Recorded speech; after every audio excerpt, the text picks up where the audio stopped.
আসসালামু আলাইকুম। বর্তমানে সবাই একটি বিষয় নিয়ে আতঙ্কে আছেন, সেটি হলো রাসেলস ভাইপার। এছাড়াও বর্ষাকালে দেখা যায় যে বিভিন্ন সাপের উপদ্রব হয়ে থাকে, কারণ বর্ষায় যে পানি আসে, পানিতে বিভিন্ন গর্ত ভরে যায় এবং সাপগুলো তখন বাহিরে বেরিয়ে আসে। তো সাপ থেকে বাঁচার জন্য আপনারা ঘরের আশেপাশে বা বাড়ির আশেপাশে কার্বলিক অ্যাসিড ছড়িয়ে দিতে পারেন। এছাড়াও যদি এটি না পান, তাহলে আপনারা সালফারের গুঁড়ো ছড়িয়ে দিতে পারেন, কারণ এটি সাপের শরীরে জ্বালার সৃষ্টি করে।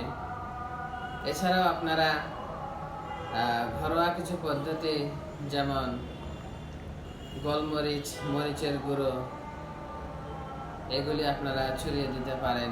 ঘরে ন্যাপথালিন রাখতে পারেন, ভিনিগার ছিটিয়ে দিতে পারেন। এভাবে আপনারা সাপের